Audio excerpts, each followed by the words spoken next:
আসসালামু আলাইকুম রহমতুল্লাহি বারাকাতুহু। প্রিয় বালিয়াডাঙ্গি ইসলামিক টিভি শ্রোতা ও বন্ধুরা, আশা করি আপনারা ভালো আছেন।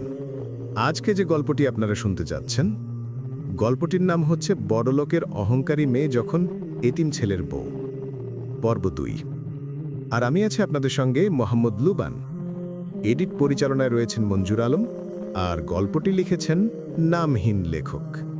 গল্পটি যদি আপনাদের ভালো লেগে থাকে, লাইক কমেন্ট করে চ্যানেলটি সাবস্ক্রাইব করতে ভুলবেন না। তো চলুন বেশি দেরি না করে গল্পে যাওয়া যাক। ও কেমন?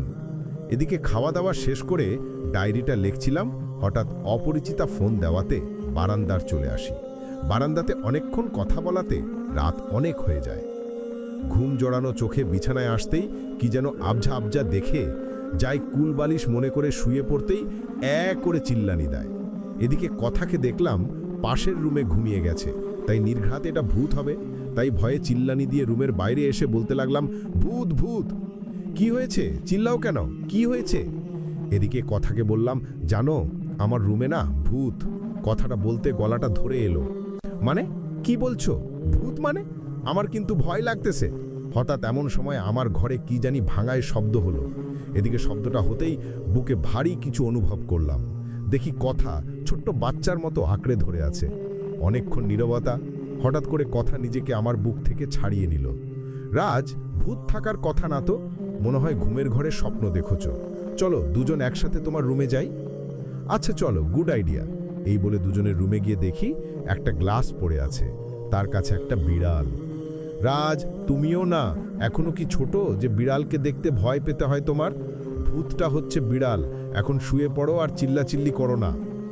আচ্ছা ঠিক আছে বলে রুমের দরজাটা লাগিয়ে শুয়ে পড়লাম। চোখে ঘুম আসতেই কে জানি মুখ চেপে ধরেছে।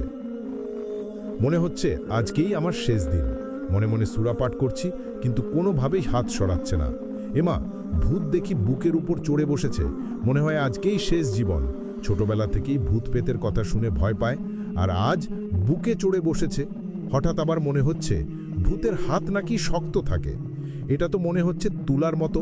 আবার অনেক পারফিউমও বেরোচ্ছে। এটা ভূত মনে হচ্ছে না তো। হঠাৎ কানের কাছে ভূতটা আমাকে বলতেছে, একদম কথা বলবা না। যদি বলো তাহলে একবারে মেরে ফেলবো। নিজেকে কি মনে করে? আমি কি দেখতে খারাপ? দিনের বেলা বলেছিলাম না রাতে বুঝাবে। একটা শক খেলাম। বুঝতে বাকি হইল না এইটা পাখি। পাখি বলে যখনই চিৎকার দেব, মুখটা ধরে বলতে শুরু করলো, এই যে বেবু, কুল ডাউন। চিৎকার দিলে আপনার বউ কথাকে বলে দেব, রোজ রাতে আমাকে নিয়ে আপনি বাকিটুকু বুঝে নেন। এদিকে পাখির কথা শুনে হিরো থেকে জারও বনে গেল। বৃষ্টি ভেজা রাতেও গলা শুকিয়ে গেছে। কি বলবো, আল্লাহ দড়ি ফালাও। মিয়া এত বড় গুন্ডি হয় তা জীবনেও ভাবতে পারি নাই। মনে মনে ভাবছি, রাতে যদি আমার সাথে এই গুন্ডি মেয়েটা থাকে, নির্ঘাত আমাকে র‍্যাপ করবে। এই কথা মনে করে বুকে থুতু দিলাম। আমি এই রাজ বাবু, কি ভাবছো? কথা বলো না কেন? কি বলবো তোমাকে? হু হু ভয়ে আমার পা কাঁপছে। উনি আছে কথা বলা নিয়ে। আচ্ছা কোথায় ছিলে এই 2 দিন? তোমাকে এত এত মিস করছি। পাখি, তোমার পা পড়ি প্লিজ, বের হও আমার রুম থেকে। প্লিজ রক্ষা করো আমায়। ওমা, এমন কথা মুখেও আনবেন না। জানো না, প্রেমিকের পায়ের নিচে প্রেমিকার নিরাপদ আশ্রয় স্থল, বুঝছো? আল্লাহ পাপ দিব এমন কথা বললে। আর কখনো বলবেন না এমন কথা। আল্লাহ পাপ দিব না, তোমার মাথায় ঠাডা ফালাবো। আবার বলো, নিরাপদ আশ্রয়স্থল আমার পায়ের নিচে। সত্যি বলছি, প্রেমিকের পায়ের নিচে প্রেমিকার নিরাপদ আশ্রয়স্থল। পাখি, কেন বুঝো না? তুমি আমার প্রেমিকা নও, আর আমি বিবাহিত। তুমি এটাও জানো যে আমার জান প্রাণ জুড়ে শুধু কথার অস্তিত্ব বিরাজমান। এই জীবনে কেন, পরজীবনেও তার স্থলে বসাতে পারবো না। তুমি শুধুমাত্র আমার ভালো একটা ফ্রেন্ড, এইটুকু। কিন্তু আজ যা করলে, লজ্জা করে তোমাকে ফ্রেন্ড ভাবতে। কিসের বিয়ে? যে মেয়ে তোমাকে এতিম বলে গালি দেয়, বিয়ের রাত থেকে এই পর্যন্ত স্বামীর অধিকার দেয়নি তোমাকে, সে আবার বউ? আমি সেই দিন সব শুনেছি রাজ। শোনো, আমি তোমাকে ভালোবাসি, আমি শুধু এইটুকুই জানি। আর হ্যাঁ, কথা তো তোমার কাছে ঢিরবোস চাইছে, দিয়ে দাও। জানি না কত ছেলের সাথে কি না কি আছে। ঠাস ঠাস ঠাস। তুমি শুধু আমার বন্ধু বলে বেঁচে গেলে। কি কথা খারাপ, কে বলছে তোমায়? আর হ্যাঁ, কথা এখনো আমার বউ, আর আল্লাহর পবিত্র কালামের বন্ধন কখনো ছিন্ন হতে পারে না। আর তোমার কিভাবে সাহস হয় আমাদের স্বামী স্ত্রীর ব্যাপারে কথা বলতে? হ্যাঁ, হ্যাঁ, আরো মারো, তাও বলবো তোমাকে ভালোবাসি। তুমি আর কোনো দিন আমার সামনে আসবে না, বুঝছো? আচ্ছা, তোমার কথাটা রাখলাম। দিনে কখনো ইচ্ছা করে তোমার সামনে আসবো না, কিন্তু রোজ রাতে ভূত হলে আসবো, কারণ তুমি রাতে আসতে নিষেধ করনি। সত্যি বাবুটা অনেক ভালো। আল্লাহ রক্ষা করো আমায়। এই মেয়েটাকে তুমি কি লজ্জা শরম কিছুই দাও নাই? লজ্জা শরম থাকলে প্রেম হয় না। তুমি বের হও বলছি আমার রুম থেকে, এখন বের হও প্লিজ। পাখি দেখে ফেললে কি ভাববে? আচ্ছা রাজ, তোমাকে জড়াই ধরি? কি বাজে বকছো, বের হবা কি না? আচ্ছা, সাথে একটা পাপ্পি কেমন? আল্লাহ, কোন বিপদে ফেললে আমায়। এটার চেয়ে ভূতের হাতে মরাও ভালো ছিল। আচ্ছা, সবাই ঘুমাচ্ছে মনে হয়। কথা ভাবি এই ঘুমাল, আমি একটা অ্যালার্ম দেই কেমন? বলে যে চিল্লানি দিবে, ঠিক তখনই মুখটা ধরে ফেললাম। হাতটা ছাড়িয়ে আস্তে আস্তে বলতে লাগলো, এই তো বাধ্য ছেলে। এই বলে জড়াই ধরে পাপ্পি দিল। আমি মূর্তির মতো দাঁড়িয়ে আছি, কিছু বলার শক্তিই নেই। আচ্ছা চলি। জান মনে রাখবেন, পাখি নামে আমার কোনো বন্ধু ছিল না, আজ বন্ধুত্বটাও নষ্ট করলেন। আচ্ছা, অ্যালার্মটা দিই কেমন? না না, তোমার পায়ে পড়ি, প্লিজ যাও, কথা উঠে পড়বে। আচ্ছা গেলাম কেমন, শুভরাত্রি। এই বলে চলে গেল। মনে মনে ভাবছি, যা কাপড়টা বিদায় হলো। আল্লাহ, এর চেয়ে ভূতের হাতে ফেললো আমাকে আফসোস নেই, তাও এমন গুন্ডির হাতে না। কি করব, সবাই ব্ল্যাকমেল করে। এই সব ভাবতে ভাবতে ঘুমিয়ে পড়লাম। সকালে দেখি কে যেন দরজায় লক করছে, তাই গিয়ে দরজা খুলতেই একটা শর্ক খেলাম। আজ কথা হঠাৎ আমার পছন্দের নীল কালারের শাড়ি পরেছে। আজকে এবার শুক্রবার, তাই অফিস বন্ধ। তাই ভাবলাম কথাকে নিয়ে একটু ঘুরতে বের হব। মনে মনে ভাবছি, কথা কি রাজি হবে? এই রাজ, কই হারিয়ে লেলে? অনেকক্ষণ ধরে আমার দিকে তাকিয়ে আছো, কিছু বলছো না যে? না, একটা কথা বলবো। আচ্ছা, কি বলবা বলো। তোমার তো 5 দিনের বউ আমি, শর্ত মোতাবিক যা ইচ্ছা বলতে পারো। কথার মুখে বউ ডাকটা শুনতেই মনটা শিহরিত হয়ে উঠল। কি জানি বলবা, বলো না কেন? বলছিলাম, আজ শুক্রবার, ছুটির দিন, চলো না বাইরে থেকে ঘুরে আসি? আচ্ছা ঠিক আছে, তবে আজ তোমার নীল পাঞ্জাবিটা পরবে কেমন? আচ্ছা ঠিক আছে। এই বলে ফ্রেশ হতে চলে গেলাম। ফ্রেশ হয়ে ব্রেকফাস্ট করে যখনই বের হব, তখনই দেখি কথার হাতে ফোনটা ক্রিং ক্রিং শব্দ হচ্ছে। একবার রিং হতেই কথা ফোনটা ধরল। ফোনটা ধরতেই, হ্যালো জান্নু, কেমন আছো? এতদিনে তোমার মনে পড়লো তোমার জান্নুটাকে? জানো না আমি অসুস্থ ছিলাম। আচ্ছা, সরি সরি সরি, এতগুলো সরি। কি করব বলো, অফিসে এত কাজ ছিল যার জন্য ফোন দিতে পারিনি। আচ্ছা ঠিক আছে, কেমন আছো? তোমাকে ছাড়া ভালো থাকি কিভাবে বলো? আমার মনটা যে তোমাকে দিয়ে দিয়েছি। আচ্ছা, তুমি কেমন আছো? তোমার মতোই আছি। আচ্ছা, তুমি কি ওই এতিমটাকে ডিভোর্স দিয়েছো? আর হ্যাঁ, আমি আগামী সপ্তাহে আসতেছি কেমন? কি বললা? সত্যি তুমি আসতেছ? আর হ্যাঁ, 5 দিনের আজকে 3 দিন, 2 দিন পরই ডিভোর্স নিয়ে নিব। তুমি কোনো চিন্তা করো না কেমন? Oh really? আচ্ছা জান্নু, মিস ইউ, পরে কথা হবে। Okay, same here, bye, miss you sweetheart. এদিকে দূরে থেকে কথাগুলো শুনছিলাম, তাই ইচ্ছাকৃতভাবেই বললাম, তুমি চাইলে আজ বাইরে নাও যেতে পারো। আমি যাব, আর আমি চাই না কাউকে কথা দিয়ে কথার অমর্যাদা করতে। তুমি চলো। আর হ্যাঁ, আমার ডিভোর্সের কথাটা মনে রেখো কেমন? ডিভোর্সের কথাটা শুনে আবারও মনের মাঝে ঝড় বইতে থাকলো। কি করব, যে পাখি ঘর বুঝে না, তাকে মুক্ত করে দেওয়াই শ্রেয়। ঘুরতে যাবে না? লেট হয়ে যাচ্ছে তো। কথা, চলো, এই বলে গাড়িতে করে ছোটবেলায় যেখানে বেশি যেতাম সেই কাশফুলে ঘেরা নদীর ধারে, শহর থেকে 7 কিলোমিটার দূরে নিরিবিলি পরিবেশ। অনেক ভালো একটা জায়গা। কত স্মৃতি লুকিয়ে আছে এখানে শৈশবের। রাজ, ওই যে দেখো দূরে অনেকগুলো শাপলা, কি সুন্দর না? কথা, অনেক সুন্দর। তবে আজ কারো আগমনে আরো সৌন্দর্যতা বৃদ্ধি পেয়েছে। আমি, মানে কি বললা? কার আগমনে সৌন্দর্যতা বৃদ্ধি পেয়েছে? কথা, বলছিলাম বসন্তের ফুলের আবেশে ফুলগুলো আজ আরো সুন্দর দেখাচ্ছে। আমি, ও ও তাই বুঝি। জানো রাজ, মনে হচ্ছে এই জায়গায় আরো কত এসেছি, অনেক পরিচিত লাগছে পরিবেশটা। কথা, একবার বলতে চাইলাম যে শৈশবের সেই স্মৃতিগুলো, বৃষ্টি ভেজা ডিঙি নৌকায় করে শাপলা ফুল তোলা, দুজন একসাথে কদম ফুল পেরে একে অপরকে ছিটানে। কিন্তু কি বলবো, যে স্মৃতিগুলোই ভুলে গেছে তার মনে স্মৃতিগুলো জাগিয়ে তুলে কী লাভ? তাই বললাম, অনেক জায়গা মাঝে মাঝে মনে হয় অনেক চেনা, অনেক পরিচিত, কিন্তু বাস্তবে তা না। আমি, তাই মনে হয়। কথা, আচ্ছা রাজ, চলো ওই দিকটায় গিয়ে বসি, কেমন? আমি, চলো, ভালোই দেখাচ্ছে নদীর ধারে কাশফুলগুলো। কথা, সত্যি রাজ, জানো কাশফুল আমার অনেক পছন্দ। অনেকদিন পর দেখলাম এই সাদা মেঘের বেলা। আমি, সাদা মেঘের বেলা কি? কথা, তুমি জানো না, সাদা মেঘের বেলা মানে কাশফুল। আমি ভালোবেসে ডাকি সাদা মেঘের বেলা। আমি, ও আচ্ছা। এইভাবে কথা বলতে বলতে বিকেল হয়ে যায়, তাই কথাকে বললাম, চলো বাসায় যাই। আমি, চলো।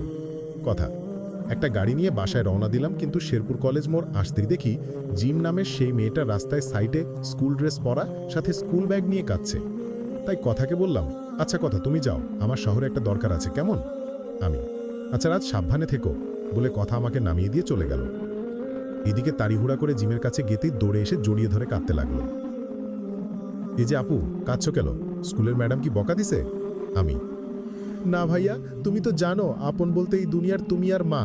জানো, মাটা অ্যাক্সিডেন্ট করেছে, হসপিটালে, ডাক্তার বলছে টাকা লাগবে। কি করব ভাইয়া, তোমার বাসা কোথায় তাও জানি না।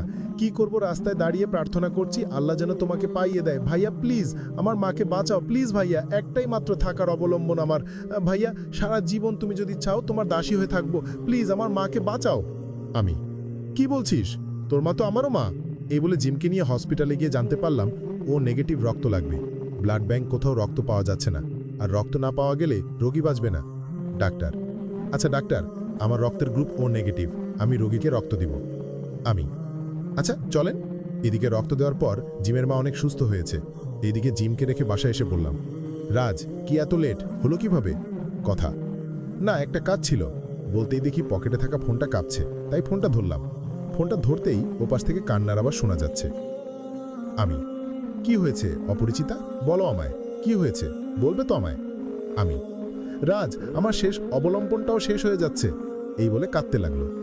আমি, হঠাৎ রাইসার কথা মনে পড়ল। কিছু হয়নি তো? মেয়েটা কেমন জানি বুকের মাঝে রক্তক্ষরণ হতে লাগলো, অজান্তে চোখের 2 ফোঁটা অশ্রু গড়িয়ে পড়ল। হাতটা কাঁপতেছে, তাই আবারও জিজ্ঞেস করলাম, কি হয়েছে রাইসার, কিছু হয়েছে? কথাটা বলতে গলাটা ধরে এলো। না রাজ, রাইসার কিছু হয়নি, এই বলে আবারও কাঁদতে লাগলো। আমি, কি হয়েছে বলবে তো? কান্না থামাও প্লিজ। আমি, রাজ, জানো আমার শেষ ছায়াটুকু বাবাও আজ স্ট্রোক করেছে, এই বলে কান্না করতে লাগলো। আমি, স্যারের স্ট্রোকের কথাটা শুনতেই মনটা খারাপ হয়ে গেল। কি বলে সান্ত্বনা দিব বুঝতে পারছি না। বিয়ের পরে স্বামীকে হারিয়েছে মেয়েটা, একটা মেয়ে তারও মৃত্যুর দিন গুনতেছে, আর শেষ আশ্রয় বাবাটারও এই অবস্থা। কি বলবো তা বুঝতেই পারছি না। রাজ, কি হয়েছে, কাঁদছো কেন? কথা, আমি, আচ্ছা তুমি চিন্তা করো না, আমি যাচ্ছি হসপিটালে। আমি, কি রাজ, কোথায় যাবে তুমি? এত রাতে খাওনিও তো এখনো, আর এইভাবে মেয়ে মানুষের মতো কাঁদছো কেন? বলবা তো কি হয়েছে। আমি, কথা, না তেমন কিছু হয়নি, আমার এক জায়গায় যেতে হবে, আমি আসি। আমি, রাজ, শর্ত মোতাবেক আমি তোমার বউ, আমি জানতে চাচ্ছি কি হয়েছে, কাঁদো কেন? কথা, আমি, কথার মুখে বউ ডাকটা শুনে মনের মাঝে অজানা এক অনুভূতি শিহরে উঠল। কি হচ্ছে বলবা না, আর যেখানে যাবে খেয়ে যাবে, কেমন? কথা, আমি, শুন তাহলে, আমার অফিসের বস মারা গেছে। আমি, কথা, ও আচ্ছা ঠিক আছে, খেয়ে যাও, কেমন? আমি, এদিকে কথার দিকে তাকিয়ে মাথাটা নিচু করে হ্যাঁ সূচক জবাব দিলাম। আমি, এদিকে কথা টেবিলে খাবার সাজিয়ে ডাকতেছে, তাই ফ্রেশ হয়ে খাবার টেবিলে গেলাম। আমি, এদিকে দুজনে বসে খাবার খাচ্ছি, হঠাৎ কথা বলতে লাগলো। রাজ তোমাকে একটা কথা বলবো। আমি বলো কি বলবা। আমি রাজ, জানো তো কাউকে কথা দিলে তা রাখতে হয়। কথা তা তো অবশ্যই। আমি রাজ, তোমার কথা মতো আগামী পরশু আমাকে ডিভোর্স দিবে কেমন? আর এইটা তুমি কথা দিয়েছো, আজ শর্তে 3 দিন। কথা। আমি এদিকে কথার এমন কথা শুনে খাবার মাথার তালুতে উঠে গেল। আস্তে খাবে না, ন করে খেলে তো তালিতে উঠবেই। কথা মনে মনে বললাম, খাওয়ার সময় কথাটা না বললেও পারতে। আমি কি ভাবছো রাজ? তোমার আর আমার ডিভোর্সের কথাই তো ভাবছো। কথা তুমি ঠিক বলেছ, চিন্তা করো না, ঠিক সময়ে ডিভোর্স লেটার পেয়ে যাব। আমি ও রাজ, বাঁচালে আমায়।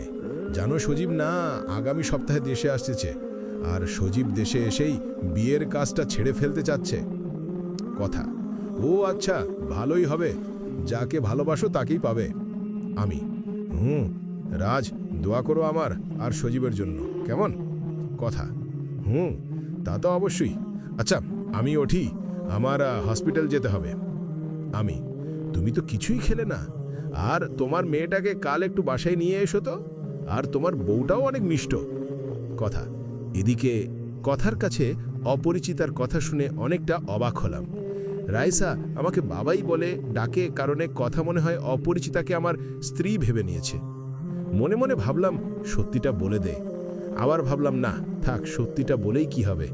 আমি কি ভাবছো? কথা না কিছু না, চলি, আমার আসতে সকাল হতে পারে। আমি ও আচ্ছা, দেখেছো? কথা আচ্ছা আসি এখন, এই বলে চলে গেলাম। হসপিটালে গিয়ে দেখি রাইসা আর অপরিচিতা স্যারের মাথার কাছে বসে আছে। বাবাই আসছো তুমি? দেখো মাম কান্না করতেছে, তুমি বলো না বাবাই মাম যেন কান্না না করে। জানো বাবাই, মাম কান্না করলে আমারও কান্না আসে। রাইসা এদিকে চেয়ে দেখি অপরিচিতা স্যারের কাছে বসে কাঁদছে, তাই কাছে গিয়ে বললাম, চিন্তা করো না, তুমি স্যারের কিছু হবে না। আমি রাজ কি করব বলো, বাবাই যে আমার শেষ আশ্রয়। অপরিচিতা রাজ বাবা আসছো তুমি? স্যার স্যার বলেন। আমি রাজ, আমি তোমার বাবার মতো, আমি জানি আমি দুনিয়ার অল্প কিছুক্ষণের মেহমান, তাই আজ তোমাকে কিছু বলতে চাই। এই কথাগুলো অনেকদিন আগে থেকেই বলবো ভাবছিলাম। আমি আচ্ছা স্যার, কি বলছেন বলেন। জানো রাজ, আমার মেয়েটা এতটাই অভাগী, জন্মের দিন তার মাকে হারিয়েছে, মায়ের দুধটুকুও খেতে পারিনি, হসপিটালের বেডে রেখেই চলে যায় না ফেরার দেশে, আর তখন মেয়েটার কষ্ট হবে ভেবে আর কখনো জীবনে বিয়ে করিনি। জানো, জীবনে প্রতিটি পদে পদে মেয়েটি কষ্ট পেয়েছে।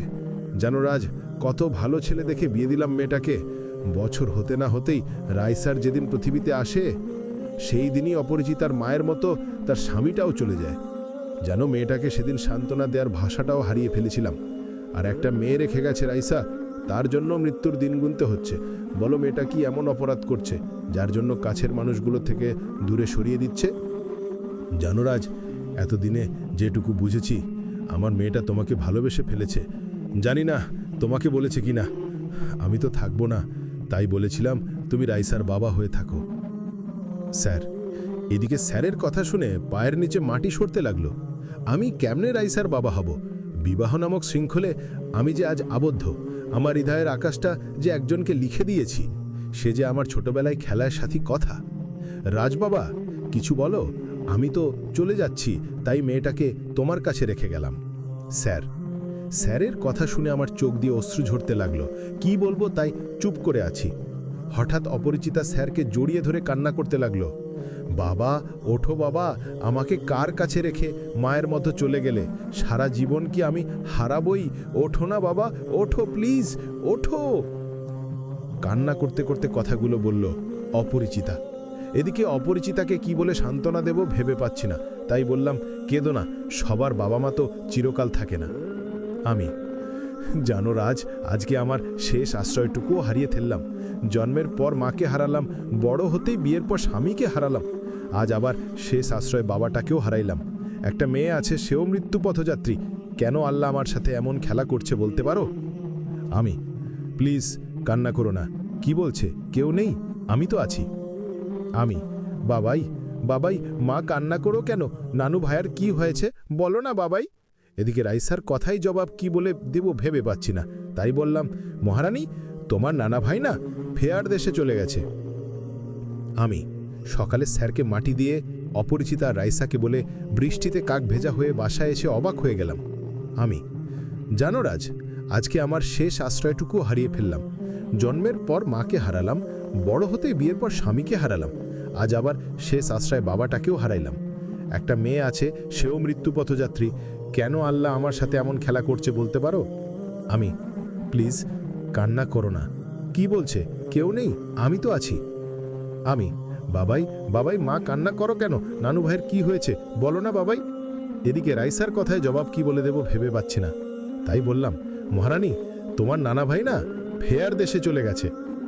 আমি সকালে স্যারকে মাটি দিয়ে অপরিচিতা আর রাইসাকে বলে বৃষ্টিতে কাক ভেজা হয়ে বাসায় এসে শকড খেলাম। দেখি যে কে জানি কথাকে আমার কাছ থেকে নিয়ে যাচ্ছে চিরদিনের জন্য। আর আমি বলছি, কথা, প্লিজ যেও না। আমি যে তোমাকে সত্যি অনেক ভালোবাসি, আমি যে তোমাকে ছাড়া নিজেকে কল্পনা করতে পারি না। এই বলে অনেকটা কেঁদে দিলাম। আমি, এই রাজ, উঠো, কত বেলা হলো জানি না, রাতে খেয়েছোটি না? এই রাজ, উঠো। কথা। এদিকে কথায় ডাকে ঘুম ভাঙতেই কথাকে জড়িয়ে ধরে বললাম, কথা, প্লিজ আমাকে ছেড়ে যেও না। আমি তোমাকে ছাড়া সত্যি বাঁচব না, প্লিজ তুমি যেও না। আমি, ওই রাজ, কিছু স্বপ্ন দেখেছো কিছু? তুমি জানো না আমি সজীবকে ভালোবাসি, আর তাকে ছাড়া আমি যে থাকতে পারবো না। আর আজ চতুর্থ দিন, কাল আমাকে ডিভোর্স দিবে। তুমি আমাকে কথা দিয়েছো, তাই কথার বর খেলাপ করবে না অবশ্যই। কথা, ও আমি তো ঘুমের ছলে ভুলেই গিয়েছিলাম। এই কথা আমার সেই শৈশবের কথা না, এই তো সজীবের কথা। কি রাজ, কিছু বলছো না যে? কথা। এদিকে কথার কথা শুনে মনের মাঝে পাহাড় সম কষ্ট নিয়ে বলতে লাগলাম, আরে তোমার সাথে মজা করেছি। জানো না আমার মেয়ে রাইসা আছে? ও রাজ, তুমিও না আমাকে ভয় পাইয়ে দিয়েছিলে। কথা, ও আচ্ছা, সরি ভয় পাইয়ে দেওয়ার জন্য। আমি, আচ্ছা ঠিক আছে, চলেন মিস্টার, খাবার রেডি করা। কথা। এদিকে টেবিলে বসে খাবার খাচ্ছে, হঠাৎ কথা বলতে লাগলো, রাজ, কাল সারা রাত কোথায় ছিলে? কথা, তোমাকে তো বললাম ওই যে স্যারের স্টকের কথা। আমি, ও আমি মনে করেছিলাম তুমি অপরিচিতা। ও সরি, তোমার বইয়ের কাছে গিয়েছিলে। আর হ্যাঁ, আমাকে বলেই যেতে পারো, রাত কাটাতে পারো, কারণ হাজার হইলে বউ, আবার একটা মেয়েও আছে। কথা। মনে মনে ভাবলাম সত্যিটা বলবো না, থাক, যাকে হাসপাতালের কথা বললাম বিশ্বাস করলো না, তাকে সত্যিটা বলেই বাকি। আর তাই বললাম, হ্যাঁ সরি, এরপর সত্যি বলবো কেমন? আমি, আচ্ছা কোনো ব্যাপার না, বউয়ের কাছে থাকতেই পারো। কথা, ঠিক বলেছেন। আমি, এদিকে চোখ দিয়ে অশ্রু ফোঁটা ঝরবে বলে, রাজ, তোমাকে একটা কথা বলি কেমন? বলো, কি বলবে? আমি, আমাকে কিছু টাকা দিবে? কথা, কত লাগবে বলেন? আমি, আচ্ছা রেজ, ভালো ব্র্যান্ডের ঘড়ি কিনতে কত লাগবে? একই রকম দুটো ঘড়ি। কথা, ও 8-10 হাজার লাগতে পারে। আচ্ছা, ড্রেসিং টেবিলের ওপর মানি ব্যাগ আছে, 15,000 আছে, ওইটা দিয়ে চালিয়ে নিও কেমন? আমি, ও রাজ, বলবে না ঘড়িটা কার জন্য কিনবে? কথা, জানি তো, তোমার কোনো প্রিয়জনকে দিবে ঘড়িটা। আমি, ঠিক বলেছ রাজ, সজীব কতদিন পর দেশে আসছে, তাই ভাবছি দুটো ঘড়ি কিনব, একটা আমার আর একটা সজীবের। কথা, ও আচ্ছা ঠিক আছে, বলতেই দেখি রাইসা ফোন দিয়েছে। হ্যালো বাবাই, তুমি কোথায়? মম সকাল থেকে কিচ্ছু খাচ্ছেন না, তুমি আসো তো বাবাই। রাইসা, তোমার মমকে দাও তো মামনি। আমি, বাবাই, মম কান্না করতেছে জানো বাবাই, মম তোমাকে ফোন করতে বারণ করেছে, আমি লুকিয়ে ফোন করেছি বাবাই, ভালো করেছি না? জানো বাবাই, মোমের কান্না দেখে আমিও কান্না করেছি। রাইসা, মামনি কান্না করো না কেমন, আমি আসতেছি। কোথায় যাবে? কথা, রাইসা ফোন দিয়েছিল, বাসায় যেতে বলল। আমি, ও তোমার তো মেয়ে আছে, ভুলেই গেছিলাম। কথা, আচ্ছা আমি আসি কেমন? কথা, আচ্ছা যাও কেমন? এদিকে স্যারের বাসায় গিয়ে দেখি অপরিচিতা রুমে বসে কাঁদছে, আর রাইসা তার মমকে বলছে, মম তুমি কেঁদো না প্লিজ, তুমি কেঁদো না, চলো খাবে, চলো মম, জানো প্রতিদিন তুমি খাইয়ে দিতে, আজ আমি তোমাকে খাইয়ে দিব কেমন? ওই মম কথা বলো না কেন, আর কান্না করো না কেমন? তুমি কান্না করলে আমারও যে কান্না পায়। মম বাবাইকে বলছি, বাবাই আসবে, একদম কান্না করো না। রাইসা, মা তুই বাবাইকে আর ফোন দিও না, আমাদের কেউ নেই পৃথিবীতে। অপরিচিতা, কে বলছে? তুমি আছো? বাবাই আছেন না? তুমি বাবাইকে একটুও ভালোবাসো না? বাবাইয়ের সাথে কথা বলো না? তুমি যদি অমন করো তাহলে আমিও তাড়া হয়ে যাব, তখন দেখতে পাবে, ধরতে পারবে না। রাইসা: মা, আমাকে এমনভাবে বলিস না প্লিজ। এই পৃথিবীতে তুই যে আমার শেষ সম্বল, তোর চাঁদ মুখটা দেখেই যে বেঁচে আছি আমি। এই বলে জড়িয়ে ধরে কাঁদতে লাগলো।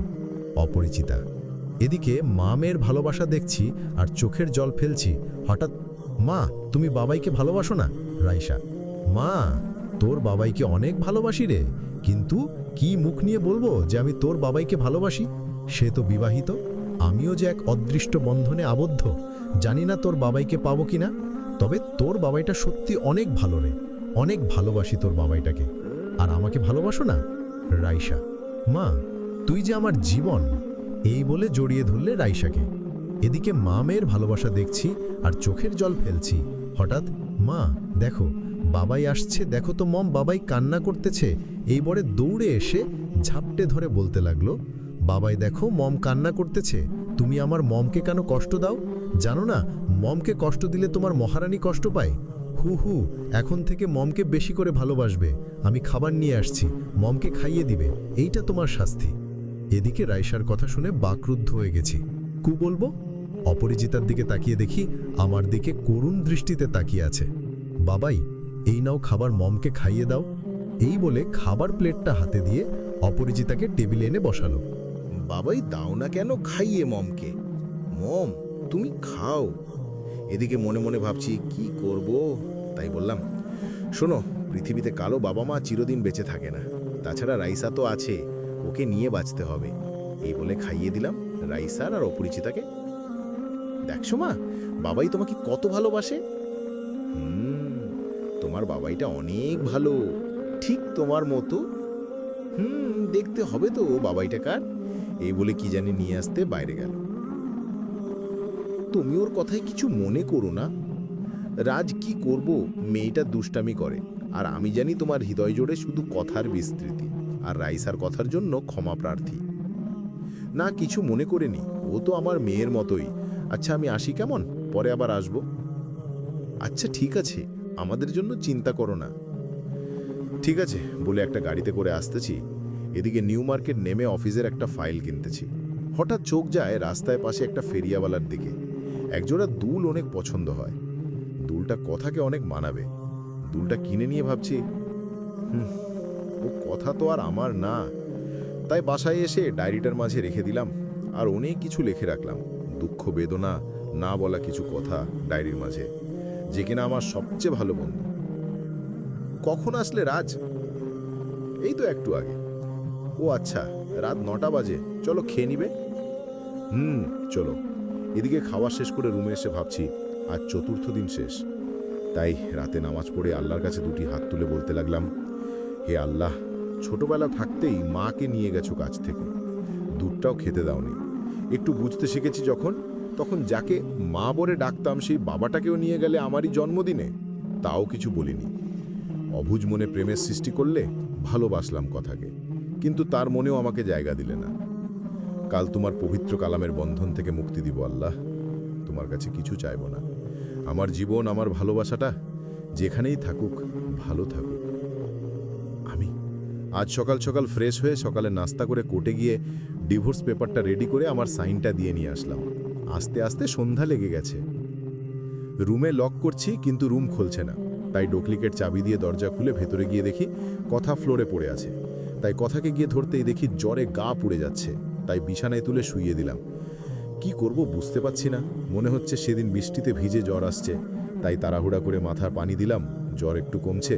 এদিকে সারা রাত কথার মাথায় জল পট্টি দিতে দিতে কথার উপরে ঘুমিয়ে যায় ক্লান্ত থাকার জন্য। ওই ছোট লোক, ফকিরের বাচ্চা, তোর কিভাবে সাহস হয় আমার উপর শুয়ে থাকতে? জানিস না তোর মতো এতিমকে করুণা করেছি, তোর শর্দের সময় কালতে শেষ হয়ে গেছে। এই বলে টাস টাস। এই 5 দিন অভিনয় করতে করতে ক্লান্ত আমি। তুই আমাকে ডিভোর্স দিবে এই মুহূর্তে?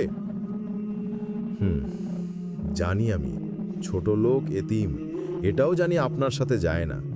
5 দিন শর্ত দিয়েছিলাম কারণ আমি আপনার কাছে 7 জনম থাকতে চাইনি। আমি চেয়েছিলাম একটা জনম, তাও আমার কপালে নেই। সারাটা জীবন লাঞ্ছনায় কেটেছে, কি করব বলেন, এতিম তো। তাই আপনার ভালোবাসাটা চেয়েছিলাম, কিন্তু ভালোবাসা শব্দটা আমার জীবনের সাথে বড় বেইমানান। তাই আপনাকে সারা জীবন পাবো না জেনে 5টা দিন চেয়েছিলাম, আমি পেয়েছি।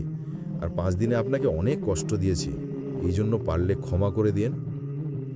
তোর মতো লুচ্চাকে ক্ষমা করা যায় না। তুই এই মুহূর্তে আমার বাসা থেকে বের হয়ে যাবি। এটা আমার বাবার বাসা। তোর মতো এতিম থাকবে তো এতিমখানায়। আশা করি বের হয়ে যাবে ডিভোর্স লেটারটা দিয়ে। এদিকে দরজার দিকে চেয়ে দেখি রাইসা আর অপরিচিতা। ও, তোমার বউ আর মেয়েও এসে পড়েছে দেখো। এদিকে কথার কাছে এমন কথা শুনে 2 চোখ বেয়ে অশ্রু ঝরতে লাগলো। তাই কিছু না বলে শুধু বললাম, ডাইনিংয়ের ওপর ডিভোর্স লেটারটা আছে, আমি সাইন করে দিয়েছি, আপনি করে দিলেই হবে। আর একটা এতিমকে এতদিন থাকতে দেওয়ার জন্য ধন্যবাদ।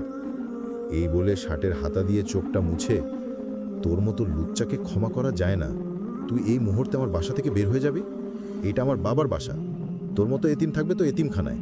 আশা করি বের হয়ে যাবে ডিভোর্স লেটারটা দিয়ে। এদিকে দরজার দিকে চেয়ে দেখি রাইসা আর অপরিচিতা। ও, তোমার বউ আর মেয়েও এসে পড়েছে দেখো।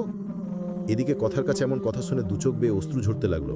তাই কিছু না বলে শুধু বললাম, ডাইনিংয়ের ওপর ডিভোর্স লেটারটা আছে, আমি সাইন করে দিয়েছি, আপনি করে দিলেই হবে। আর একটা এতিমকে এতদিন থাকতে দেওয়ার জন্য ধন্যবাদ। এই বলে শার্টের হাতা দিয়ে চোখের পানি মুছতে মুছতে হাঁটতে হাঁটতে বাসা থেকে বের হচ্ছি। রাস্তায় অনমনা হয়ে পার হচ্ছি, হঠাৎ একটা গাড়ি অচমকা ব্রেক করলো। না করলে বাবা মায়ের কাছে পৌঁছে যেতাম। পিছন দিকে তাকিয়ে দেখি অপরিচিতা আর রাইসা আমার পিছু আসতেছে। রাজ, কোথায় যাচ্ছ? দাঁড়াও একটু, প্রায় তো অ্যাক্সিডেন্ট হয়ে যেত। কেন এভাবে অনমনা হয়ে হাঁটতেছ? যার জীবনের রাস্তায় অন্ধকার হয়ে গেছে সে আবার কেমনে ভালোভাবে চলবে? কি বলো পাগলের মতো?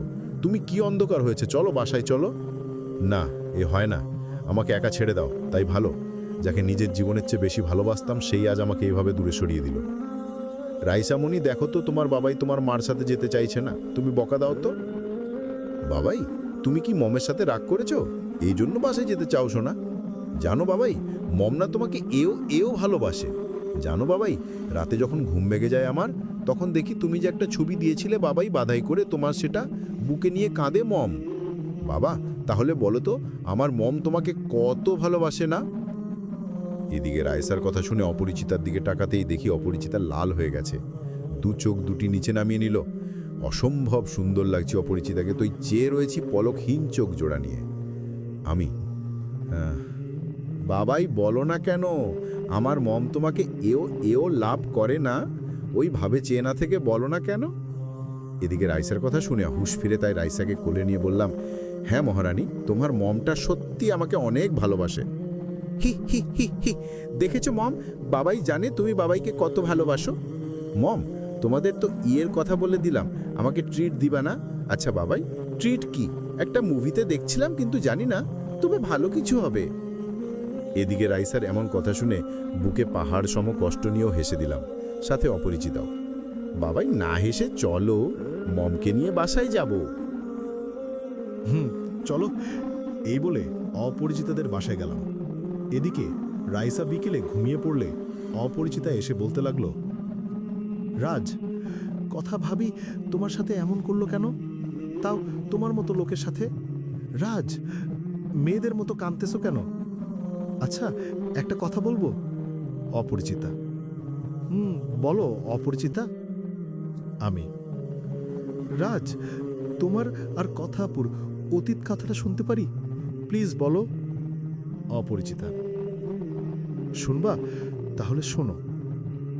আমি জন্ম নিয়েই মাকে হারায়। বাবা আমাকে মায়ের মতোই আদর সোহাগ দিয়ে বড় করেছে। যেন একটু বড় হতেই বাবাটাও রোড অ্যাক্সিডেন্টে মারা যায়, আর আমি হয়ে যাই একা। তখন মামা তার বাসায় নিয়ে যায়, আর সে থেকে কসাইয়ের সাথে পরিচয়। একসাথে প্রাইমারি লেভেল পার করা আর কয়েক বছরের ব্যবধানে ওকে। অবুঝ মনটা শৈশবেই তাকে ভালোবেসে ফেলি, কিন্তু সে পড়াশোনায় জন্য লন্ডনে পাড়ি জমায়। আর সে দূরে যাওয়ায় তার প্রতি ভালোবাসাটা বাড়তে থাকে। অনেক অপেক্ষায় পর সে দেশে আসে। মা বাবার কথা মতো আমার সাথে কথা, বিবাহ বন্ধনে আবদ্ধ হয়, কিন্তু বাসর রাতেই বলে যে সে সজীবকে ভালোবাসে, আর সজীবকে ছাড়া আর কাউকে স্বামী হিসেবে গ্রহণ করতে পারবে না। বাসর রাতের কথা আমার কাছে নির্বোধ চায়।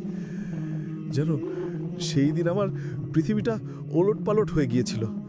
যাকে এত ভালোবাসলাম সেই কিনা বাসর রাতেই আমার কাছ থেকে মুক্তি চায়। শেষ পর্যন্ত আমার ভালোবাসা হেরে যায়। সমস্ত ভালোবাসা কথাকে ডিভোর্স দেওয়ার সাথে সাথে কবর দিয়ে আসলাম। কেঁদে কেঁদে কথাগুলো বললাম। আমি রাজ, প্লিজ কান্না করো না। তোমার কান্না আমার কাছে মৃত্যুর চেয়ে কষ্টদায়ক। প্লিজ কান্না করো। এটাই নিয়ম। আমরা যাকে জীবনের সবটা দিয়ে ভালোবাসি তারাই আমাদের সাথে প্রতারণা করে আমাদের কষ্ট দেয়। প্লিজ তুমি ফ্রেশ হয়ে এসো, টেবিলে খাবার দিচ্ছি। সারাদিন তো কিচ্ছু খাওনি। অপরিচিতা। এই বলে ওয়াশরুমে চলে গেলাম। হ্যালো সচিব বাবু, তুমি কেমন আছো? জানো আজ আমি অনেক হ্যাপি। কথা। ও তাই বুঝি আমার বাবুনেটা আজ এত খুশি কেন? কারণটা জানতে পারি? সজীব। বলবো না, ট্রিট দাও। সজীব। আচ্ছা, তোমার জন্য একটা সারপ্রাইজও আছে। আগে বলো তোমার খুশির কারণটা কি? আচ্ছা, জানো আজ আমার এত খুশি হবার কারণ কি? জানো আজ ওই এতিমের মিথ্যা বিয়ের বন্ধন থেকে আমি মুক্ত। ওর মতো লুচ্চার সাথে থাকতে আমার জীবনটা শেষ হয়ে গেছে। এখন থেকে শান্তিতে নিঃশ্বাস নিতে পারবো। বলো তো, ওর মতো ছোট লোক থার্ড ক্লাস এতিমকে কি আমার সাথে মানায়? আজ ডিভোর্স দিয়েছে ছোট লোকটা, তাই আমার খুশিতে নাচতে ইচ্ছে করছে। কিন্তু তোমাকে ছাড়া একা কেমনে নাচো বলো তো? কথা। ওলে আমার বাবুনিটা, তোমার কষ্ট পেতে হবে না। আমি পরশু বাংলাদেশে আসতেছি, আর এটাই সারপ্রাইজ আছে। সজীব। ও সত্যি বাবু, তুমি না অনেক ভালো। কথা। আচ্ছা তাহলে পাপ্পি দাও। তুমি আমাকে এখনো পাপ্পি দাওনি। ফোনে আপাতত দাও না বাবুনি। সজীব। বাবু প্লিজ রাগ করো না। আমার সব ভালোবাসা তোমার জন্য। বিয়ের পর যত পাপ্পি খেতে মন চাই খেও, কিন্তু বিয়ের আগে ফোনেও পাপ্পি দেওয়া যাবে না। সজীব। ওকে ঠিক আছে, এখন রাখি বাবুনি। সজীব। এই বলে ফোনটা রেখে চোখ ফেরাতেই মনে পড়ল ডিভোর্স পেপারের কথা। আচ্ছা, ডিভোর্স পেপারটাতে সাইন করে দেয়, সব সম্পর্ক শেষ হয়ে যাবে। এই বলে ডিভোর্সটা পেপারটা নিয়ে যেমনি সাইন করতে যাবে, ঠিক তখনই দেখি কি যেন ভাঙায় শব্দ হলো। টেবিলের দিকে তাকাতেই দেখে বিড়ালের দুধের গ্লাসটা ফেলে দিয়েছে। কিন্তু আশ্চর্যের বিষয় হলো গ্লাসের কাছে একটা ডাই পড়ে আছে, আরও কি জানি একটা দেখা যায়। তাই কথে ডিভোর্স পেপারটাতে সাইন না করে সেই ডায়েরিটায় কিছে গেতেই একটা শর্ক খায়। ডায়েরিটার মাঝখানে একটা পায়েল দেখা যাচ্ছে। তাই ডায়েরিটা নিচে থেকে তুলে হাতে নিয়ে খুলতেই অবাক হয়, কারণ ডায়েরির মাঝে যে পায়েলটা, সে একই পায়েলের আরেকটা পায়েল তার কাছে এখনও আছে। তাই কথা ভাবতে ভাবতে সেই ডায়েরিটা পরে দেখবে, কথা যে ভাবা সেই কাজ। ডায়েরিটা নিয়ে পড়তে লাগলো। প্রিয়তমা কথা, জানি একদিন আমার হৃদয়ের সব অনুভূতি, আমার শৈশবের ভালোবাসা এই ডায়েরিটা তোমাকে মনে করে দিবে। তোমার কি মনে পড়ে কথা, বর্ষাকালে যেদিন কদম ফুল পেড়ে দিতে গিয়ে গাছ থেকে পড়ে যায় আমি, আর তুমি দৌড়ে কাঁদতে কাঁদতে আমার কাছে আসতে, পা পিছলে পড়ে যাও পুকুরে। তখন সবে ক্লাস 2তে পড়ি, সাঁতার জানি না, কি করব বলো? তোমাকে বাঁচাতে পানিতে ঝাঁপ দেয়। পরে আর কিছু মনে নাই। পরে সবার কাছে শুনি আশিক কাকা বাঁচিয়েছে তোমাকে আর আমাকে। আর তোমার পিছলে যাওয়ার অনেকটা পা কেটে যায়, কিন্তু তুমি তোমার পা কেটে যাওয়ার জন্য না কেঁদে আমার জন্যই কাঁদছিলে। এইটা পড়ে কথা নিজের পায়ের দিকে চেয়ে দেখে, এখনও তার পা কাটার দাগ রয়েছে। এসব পড়ছে আর কথা ক্রমশ শৈশবে হারিয়ে যাচ্ছে। অতীত যেন হৃদয়ের পাতায় হানা দিচ্ছে। তার পরের পাতা উল্টাতেই, জানো কথা যেদিন মা বাবাকে হারিয়ে তোমাদের কাছে আসি, তখন তুমি আমাকে খাইয়ে দিতে, গোসল করিয়ে দিতে। জানো আমার খুব ভালো লাগতো যে মেয়ে নিজে খেতে পারে না, সে আমায় খাইয়ে দেয়, আমায় গোসল করিয়ে দেয়। জানো আজ সেই দিনগুলি খুব মিস করছি। আচ্ছা, তোমাকে জীবন বলে ডাকি। জানো জীবন, মা বাবাকে হারিয়ে যখন তোমাদের এখানে আসি, তোমার সাথে স্কুলে যাই, তখন এতিম বলে সবাই অপমান করত। কেউ আমার সাথে খেলতো না। তাই স্কুলের সেই বকুল ফুল গাছটার নিকট গিয়ে মা মা বলে ডাকতাম। আল্লাহকে বলতাম, আল্লাহ সব শিশুর বাবা আছে, আমার বাবাই মা কোনোটাই নেই কেন? আমি কি এমন অপরাধ করেছি? আচ্ছা আমার মা বাবাকে কেন নিলে? আমাকে কেন পছন্দ হয়নি? ও আমাকে রেখে দিচ্ছ যেন সবাই অপমান করে, কেউ আমার সাথে না খেলে এই জন্য? মা বলো আল্লাহকে, দেখো বাবাই তোমার মতো কেউ আমাকে আর আদর করে না, সবাই বকা দেয়। এমন সময় তুমি পিছন থেকে বলো, কে বলেছে তুমি এতিম? আর কখনো বলবে না। যদি কখনো বলো তাহলে তোমার বাবা মার মতো আমিও চলে যাব না ফেরার দেশে। তুমি কারোর সাথে খেলবে না, শুধু আমার সাথে খেলবে। বলো খেলবে না? প্লিজ এবার একটু হাসো। চলো আমরা দুজন পদ্ম ফুল তুলতে যাব। তার আগে হাসো একটু। আর কে বলছে তোমার কেউ নাই? তোমার কথা কি মরে গেছে? জানো রাজ, তুমি কাঁদলে আমার বুকে কেমন কেমন লাগে তোমাকে দেখলে। দিশেহারা হয়ে যাই। সারাক্ষণ তুমি পাশে না থাকলে পাগল পাগল লাগে। আমারও লাগে। চলো আজ অনেকগুলো পদ্ম ফুল তুলবো। জানো তখনই তোমাকে আমার অবুঝ মনটা ভালোবেসে ফেলে। এরপর কত ছুটাছুটি, কত রঙিন স্বপ্ন। জানো সব সময় আমি আর তুমি বউ জামাই খেলতাম, কিন্তু একদিন তোমার সাথে রাগ করে তানিয়ার সাথে বউ জামাই খেলায়, আর তুমি তা দেখে তোমার সবচেয়ে ভালো বন্ধু তানিয়ার সাথে কথা বলা বন্ধ করে দাও। বাসায় এসে না খেয়ে কান্না করো। জানো সেদিন আমিও অনেক কান্না করেছি। পরে প্লেটে করে ভাত নিয়ে যখনই তোমাকে বউ বলে ডেকে খাইয়ে দিতে যাই, তুমি তখন কান্না করে দিয়ে বলেছিলে, রাজ তুমি যখন তানিয়ার সাথে বউ জামাই খেলছো তখন সত্যি আমার মরে যেতে ইচ্ছে করছে। তোমাকে ছাড়া বাঁচবো না আমি। তুমি তানিয়ার সাথে আর কথা বলবে না, বুঝলা?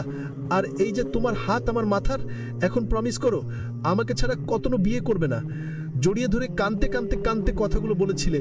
তখন তোমাকে ছুঁয়ে প্রমিস করেছিলাম জীবনে তোমাকে ছাড়া কাউকে বিয়েতে নো ভালোবাসবো না। এসব কথা পড়তে পড়তে মনে পড়লো কথা, শৈশবের সেই কথাগুলোর কথা, আর দু চোখ বাই অশ্রু ঝরতে লাগলো। কথা কিভাবে এতটা খারাপ হতে পারলো রাজে তার প্রকৃত ভালোবাসা, শৈশব প্রেম। কাঁদতে কাঁদতে পরের পাতা দেখতে লাগলো। জানো তুমি যেদিন চলে যাবে লন্ডনে তখন খুব কেঁদেছিলাম। জানো তখন তুমি তোমার পা থেকে একটা পায়েল দিয়েছিলে খুলে, আর বলেছিলে এটা যতদিন তোমার কাছে থাকবে মনে করবে তোমার কথাটা তোমার বুকেই আছে, আর এটার সাথে কথা বললে আমার সাথে কথা বলা হবে। জানো সেদিন থেকে আজ পর্যন্ত পায়েলটার সাথে কথা বলেছি, কান্না করেছি। তোমাকে তো বিয়ে করেও একটা বার বুকে নিতে পারিনি, তাই পায়েলটার সাথে প্রতি রাত গল্প করে বুকে নিয়ে ঘুমাতাম, আর ভাবতাম তুমি আমার বুকেই ঘুমাচ্ছ। জানো যখন তুমি আমাকে এতিম বলতে, সত্যি বলতে, তখন মরে যেতে ইচ্ছে করতো। আমার ভালোবাসা কি এতটাই মিথ্যা ছিল যে ভালোবাসা কারো পায়ের নিচে স্থান পায়? কথার নিঃশ্বাস বন্ধ হয়ে আসতেছে। ডায়েরিটা পড়ে শৈশবের সেই ভালোবাসাগুলো হৃদয় ঝড় তুলছে। মনে হচ্ছে রাজকে বুকে জড়িয়ে খুব কান্না করি।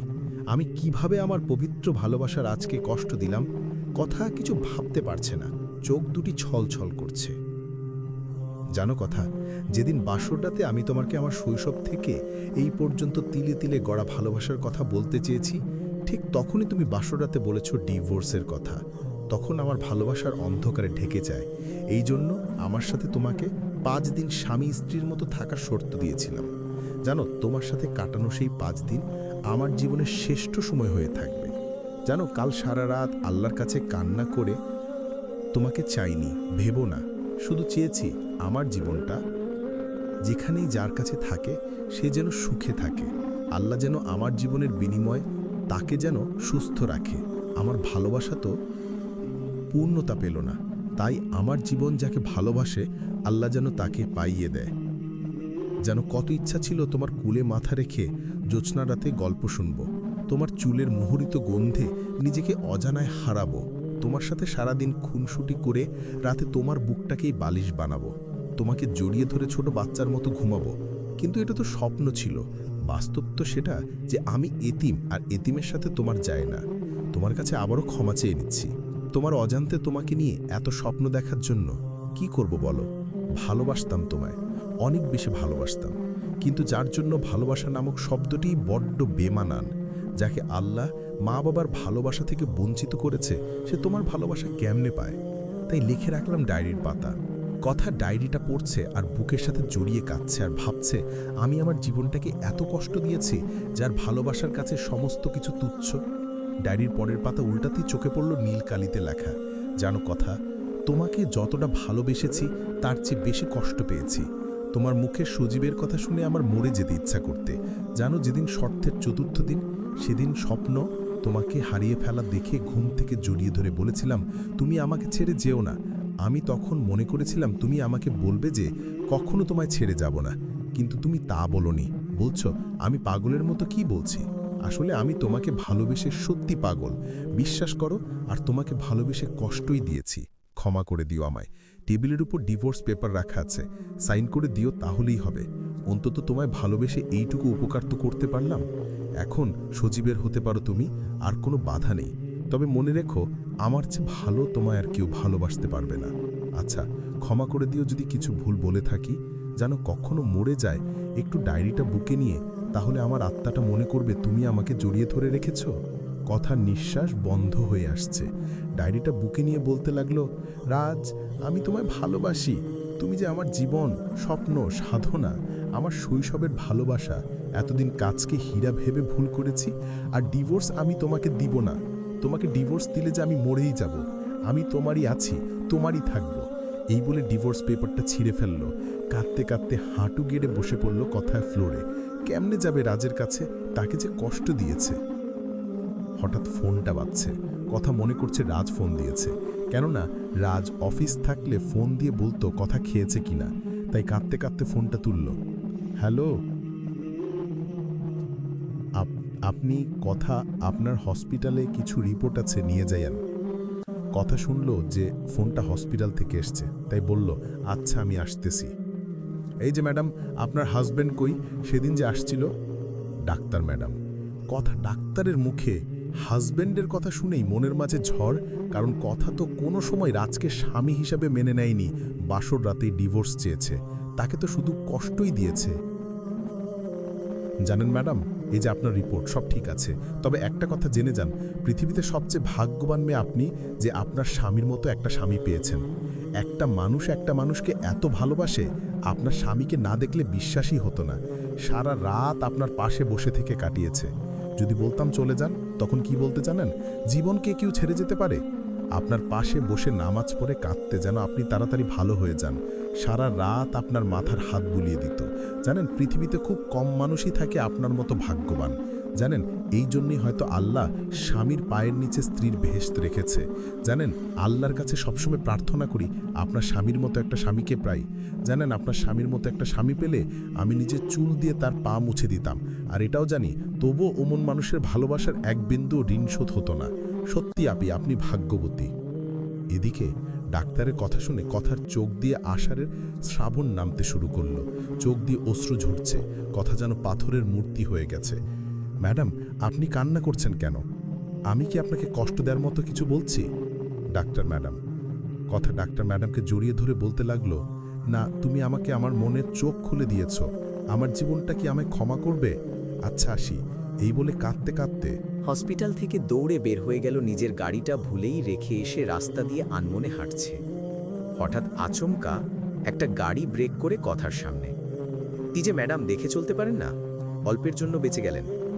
গাড়িতে বসে থাকা মেয়েটা এদিকে কথা মুখ ফেরাতেই দেখে যে অপর্ণা নিশাতুল অবনী, যে কথার কলেজের বেস্ট ফ্রেন্ড ছিল। কথা, তুই হঠাৎ এভাবে রাস্তায় কিছু বুঝতে পারছি না, আর তুই কান্না করছিস কেন? অপর্ণা নিশাতুল অবনী। আচ্ছা, অন্যদিন বলবো নি। কে? কথা, অনেকদিন পর দেখা হলো তাই না? মনে হয় 4 বছর। অপর্ণা নিশাতুল অবনী। ওই তোর সাথে বেবিটাকে? কথা, ওইটা আমার বেবি, বুঝলি? অপর্ণা নিশাতুল অবনী। তোর সাথে কথা নেই, তুই আমাকে না বলে বিয়ে করলি। কথা, তাই বুঝি? আচ্ছা, এক গাথা সরি, চল গাড়িতে ওঠ। এই বলে দুজন মিলে অবনীর বাসায় ঢুকেই কথা একটা শর্ট খায়। দেয়ালে একটা বড় করে বাধাই করা ছবি, সেটাতে অবনীর কুলে বেবিটা, আর সজীব অবনীকে জড়িয়ে ধরে আছে। কথা অনেকটা বিস্মিত হয়ে চেয়ে রয়েছে ছবির দিকে। এই কথা, ওভাবে চেয়ে আছিস কেন? ও, তোর সাথে তো কন্ট্যাক্ট করতে পারিনি, তোর ফোনটাও বন্ধ ছিল, তাই আমার আর সজীবের বিয়ের কথা বলতে পারিনি। কি করব বল, কিভাবে যে কি হয়ে গেল কিছু আন্দাজ করতে পারিনি। অপর্ণা নিশাতুল অবনী। না, ঠিক আছে। আচ্ছা, তোর বরকে বলি স্ট্রিট দিতে, বিয়ে তো খেতে পারিনি। কথা অনেকটা হেসে কথাটা বলল, ও, তোকে তো বলাই হয়নি, সজীব 2 দিন পর দেশে আসছে। ওই লন্ডনে থাকে, বুঝিস? রিতো তার বাবার কত বড় প্রপার্টি। অপর্ণা নিশাতুল অবনী। তুই অনেক ভাগ্যবতী রে অর্পণা। যা, কি বলিস? সজীবকে বিয়ে করে আমার জীবনের সবচেয়ে বড় ভুল। টাকা ছাড়া কিছুই বোঝে না মানুষটা, জানিস? জীবনে অনেক বড় ভুল করছি। রাকিবকে ছেড়ে আসে জানিস, হয়তো সজীবের কাছে সুখ পেয়েছি, দামে গাড়িতে চড়ে বেড়াতে পারছি, মাস শেষে হাজার হাজার টাকা শপিং, কিন্তু প্রিয় মানুষটার সাথে একসাথে বসে এক প্লেটে বসে কখনো খাওয়ার খেতে পারিনি। কখনো সজীব বলেনি, অর্পণা তুমি হাঁ করো, আমি তোমাকে খাইয়ে দেয়। এদিকে অর্পণার মুখে খাইয়ে দেওয়ার কথা শুনে কথার চোখ দুটি ছলছল করে ওঠে। কথার মনে হলো কথার যখন জ্বর ছিল তখন রাজ কথাকে খাইয়ে দিছে, সারা রাত পাশে বসেছিল। এই সব মনে করতেই বুকের ভেতর চিনচিনে ব্যথা করতে শুরু করছে। ওই কথা, কই হারিয়ে গেলি? অর্পণা: না এমনি। তারপর বল। জানিস, এখন খুব মিস করি রাকিবকে। আমি বুঝে ফেলেছি ওর মতো কেউ আমাকে ভালোবাসতে পারিবে না। কি পাগলটাই না ছিল আমার জন্য রাকিব। কলেজে এক নজর দেখার জন্য ছেলেটা পাগল ছিল। কত রাত ঝগড়া করে পার করেছি। তখন মনে করতাম ছেলেটা আমাকে ভালোবাসে না, কিন্তু এখন বুঝতেছি রাগের আড়ালে তার পাহাড় সম ভালোবাসা। জানিস, খুব ইচ্ছে করে একটু প্রিয় মানুষটার হাত ধরে জ্যোৎস্না রাতে গল্প করতে, কিন্তু বিয়ের পর যখন সজীবকে বলতাম তখন সজীব বলতো, কি সব মানসিকতা, যাও ঘুমাও, এই বলে সিগারেট টানতে টানতে ডান্স ক্লাবে চলে যেত। জানিস, ঠিক তখনই রাকিবের কথা মনে পড়ত। ছেলেটির সাথে 3 বছর সম্পর্ক ছিল, কখনো খারাপ দৃষ্টিতে তাকায়নি আমার দিকে, কখনো হাতটিও ধরে নাই। জানিস, কথা এখনো আমার কানে বাজে রাকিবের সেই কথাগুলো। জানো অর্পণা, তোমার আর আমার একটা ছোট্ট সংসার হবে, ছোট্ট একটা জব করব, ছোট্ট একটা ফ্ল্যাট থাকবে, কিন্তু ভালোবাসা দিয়ে পরিপূর্ণ। কোনো জ্যোৎস্না রাতে ঘুমাবো না, সারা রাত ছাদে তোমার কুলে মাথা রেখে জ্যোৎস্না দেখব, বৃষ্টি ভেজা দিনে বেলকনিতে দাঁড়িয়ে গল্প করব। কি পারবা না আমার স্বপ্নের রানী হতে? তখন মুচকি হেসে বলতাম, পাগল একটা, আমি হব না, কি হবে তোমার স্বপ্নের রানী? জানিস কথা, খুব মিস করি সেই সব দিনগুলি। অর্পণা: তাহলে সজীবের সাথে কেন বিয়ে করলি? কথা: শোন তাহলে, লন্ডনে ট্যুরে বেড়াতে গেছিলাম, সেখানেই সজীবের সাথে সম্পর্ক, তার থেকেই বিয়ে। তাহলে রাকিব কোথায় গেল? কথা: ওই। অর্পণা, কাঁদছিস কেন? বল কি হয়েছে রাকিবের? শোন তাহলে, লন্ডন ট্যুর থেকেই ফিরে সজীবের বাবার সাথে আমার বিয়ে ঠিক হয়। আমিও তখন ভেবেছিলাম রাকিবকে বিয়ে করলে ভালোবাসা ছাড়া আর কিছু দিতে পারবে না সে, তার বাবারই বা আছে কি। তাই বিয়ের সর্বপ্রথম কার্ডটা দিতে রাকিবকে দিতে একটা পার্কে দেখা করি। জানিস কথা, যখন আমার বিয়ের কথা রাকিবকে বলি, সেই দিন হাসি খুশি মাখা মুখটা আধার কালো হয়েছিল ছেলেটার। সেই দিন প্রথম কেঁদেছিল। যে ছেলেটা কখনো 3 বছরে আমার হাতটিও ধরার সাহস পায়নি, সেই দিন সেই ছেলেটাই খুব শব্দ করে জড়িয়ে ধরে বলেছিল, অর্পণা তুমি আমাকে ছেড়ে যেও না, যেও না ছেড়ে, তোমাকে ছাড়া আমার যে নিঃশ্বাস বন্ধ হয়ে আছে। কিন্তু আমি মিথ্যা মোহে এতটাই অন্ধ ছিলাম, রাকিবকে বুক থেকে ছাড়িয়ে বাসায় এসে পড়ি, পিছন দিকে তাকাইনি পর্যন্ত। আমার হাতে রাকিবের ভালোবাসার করুণ মৃত্যু হয়। শুনেছি আমার বিয়ের পর বাসা চেঞ্জ করে ফেলে আর বিদেশ চলে যায়। জানিস, কতবার মরতে চেয়েছি কিন্তু পারিনি। আমার জীবনের সবচেয়ে বড় ভুলটা হওয়ার আগে আমি যদি মরে যেতাম তাহলে হয়তো ভালো হতো। এখন মনে হয় আমার মতো হতভাগী পৃথিবীতে কেউ নেই। শুনেছি বাসর রাত নারীদের শ্রেষ্ঠ রাত, আর আমার বাসর রাত কেটেছে একা একা। আমাকে সারা রাত বসিয়ে রেখে সজীব সারা রাত হোটেলে তার বান্ধবীর সাথে রাত কাটিয়েছে। পরে সব জেনেছি যে সজীব আমাকে বিয়ে করেছে আমার বাবার প্রপার্টির জন্য। এখন খুব ইচ্ছে করে রাকিবকে দেখতে, ওর পায়ে ধরে বলতে আমাকে ক্ষমা করে দাও, কিন্তু কি মুখ নিয়ে যাব? আমি তো তোর পবিত্র ভালোবাসাকে অপমান করেছি। মা মা কে এটা? ছোট একটা বাচ্চা। মামুনি, এটা তোমার আন্টি অর্পণা? আচ্ছা, এটা তোর বেবি তাই না? কথা: রে কথা, রিচি মামুনির জন্যই শতবার মরতে চেয়েও ফিরে এসেছি। অর্পণা: এদিকে কথা অর্পণাকে বাই বলে মনে মনে ভাবছে, সজীবের মতো একটা বাজে ছেলের জন্য রাজকে কত কষ্ট দিয়েছে, বাসর রাতে স্বামীর অধিকার পর্যন্ত দেয়নি। চোখটা ভেজে উঠছে সব ভাবতে ভাবতে। বাসায় এসে পড়ে কথা, কিন্তু আজ বাসাটা খালি খালি লাগছে কেন? এ তো খালি খালি লাগছে। এদিকে কাজের মেয়ে খাবার দিয়ে গেছে টেবিলে, খাবার বসতেই মনে হলো কথা, রাজির কথা। রাজ কি খেয়েছে? ওই এখন কি করছে? এইসব ভেবে কথা খাবার মুখে দিতে গিয়েও রেখে দিল। খেতে পারছেন না শুধু রাজের মায়াবী মুখটা ভেসে উঠছে। কথা যে রাজের সাথে অন্যায় করেছে, রাজ কি ক্ষমা করবে তাকে? এইসব ভাবতে ভাবতে কথা রাজের লেখা ডায়েরিটা বুকে নিয়ে কাঁদতে কাঁদতে বলতে লাগলো, রাজ তুমি আমায় ক্ষমা করবে না? তোমার পায়ের নিচে জায়গা দিবে না? এই সব ভাবতে ভাবতে কখন যে দুটি চোখের পাতায় ঘুম এসে পড়ে। হঠাৎ কথা দেখে যে রাজের বিয়ে হচ্ছে অপরিচিতার সাথে। কথা কি বলবে রাজকে? রাজকে ছাড়া যে কথা এখন আর বাঁচতে পারবে না, তাই চট করে ঘুমটা ভাঙতেই কাঁদতে লাগলো। আলমারিতে রাখা রাজের শার্টটা শরীরের সাথে জড়িয়ে ধরে বলতে লাগলো, তোমাকে আমি কোথাও যেতে দেব না, তুমি শুধু আমার, শুধু আমার। এইসব ভাবতে ভাবতে কথা মনে করে, সত্যি কি রাজের বিয়ে হয়ে যাচ্ছে নাকি? এই কথা ভেবে গাড়িটা নিয়ে অপরিচিতের বাড়িতে গিয়ে নক করতেই দারোয়ান বলল, এত রাতে ভেতরে যেতে দেওয়া যাবে না। এদিকে কথা কোনো অনুরোধ না করে বাড়ির বাইরে একটা বেঞ্চে বসে আছে কথা। ভাবছে সকালে রাজ অফিসে যাওয়ার পথে রাজকে আমার জীবনকে এক নজর তো দেখতে পারবো, তো তাতেই চলবো, ওকে এক নজর দেখেই চলে যাব। এদিকে আমার চোখে ঘুম আসছে না, কথার কথা খুব মনে পড়ছে, বুকের ভিতরটাই চিনচিনে ব্যথা করছে। মনে মনে ভাবছি কথা হয়তো ঘুমাচ্ছে, সে তো আমার থেকে দূরে থাকতেই চেয়েছে, মুক্তি চেয়েছে আমার ভালোবাসার বন্ধন থেকে। কিন্তু কেন এমন লাগছে, কেন ঘুম আসছে না? তাই জানালাটা খুলতে একটা শট খেলাম, বাইরের দিকে চোখ গেতেই বুকের ভিতরটা ধুমড়ে মুছড়ে গেল। বাইরে কথা বসে আছে, কি করব ভাবতে পারছি না। চোখ দিয়ে অশ্রু ঝরতে লাগলো, পলকহীন ভাবে চেয়ে রয়েছি। ভাবছি কথা এত রাতে বাসার সামনে বসে আছে কেন? এক মনে ভাবছি যাব, আবার বললাম আমি তো ছোট লোক, কথা তো সজীবকে ভালোবাসে, কথার কাছ থেকে দূরে থাকাই উত্তম। হঠাৎ কার জানি স্পর্শ পেলাম শরীরে, পিছন দিকে তাকাতেই দেখি অপরিচিতা। রাজ, তুমি এখনো ঘুমাওনি? অপরিচিতা। এদিকে জানালার পর্দাটা টেনে দিয়ে চোখটা মুছে অপরিচিতাকে বললাম, এমনি ঘুম আসছে না তাই জানালার পাশে চাঁদ দেখছি। আমি, রাজ তোমার কি হয়েছে? আজ তো অমাবস্যা, তুমি চাঁদ কেমনে দেখে বাজে মকো না তো? না, মনের আকাশের চাঁদটা দেখছিলাম। কি করব বলে মনের আকাশের চাঁদ হয়তো গ্রহণ লাগছে। আমি, রাজ কি সব বলছো? অন্ধকারে চাঁদ কেমনে দেখছো? আর গ্রহণ মানে কি সব বলছো? আচ্ছা বাদ দাও, তুমিও তো ঘুমাওনি অপরিচিতা। কি করব, মনটা তো একজনকে দিয়ে দিয়েছি, আর এছাড়া রাইসা তো বাবাকে পেয়ে মাটাকে ভুলে গেছে, দেখতে এলাম মেয়েটাকে। অপরিচিতা, আচ্ছা অপরিচিতা তুমি ঘুমাও, আমি একটু পর ঘুমাবো। আচ্ছা রাজ, তোমাকে একটা রিকোয়েস্ট করব। অপরিচিতা, বলো কি রিকোয়েস্ট? আমি, তুমি প্লিজ একটু ঘুমাও, প্লিজ। তুমি কি বুঝো না, তুমি কষ্ট পেলে আমিও কষ্ট পাই, প্লিজ ঘুমাও। রাজ, আর কত রাত জাগবে? যাও, তোমার মেয়েটা একা একা শুয়ে আছে। অপরিচিতা, আচ্ছা ঠিক আছে, আমি ঘুমাচ্ছি, তুমিও ঘুমাও। এই বলে বিছানায় শুয়ে পড়লাম। মনে মনে ভাবছি কথা কি এখনো বাইরে বসে আছে? হঠাৎ অনুভব করছি অপরিচিতা মাথায় হাত বুলিয়ে দিচ্ছে।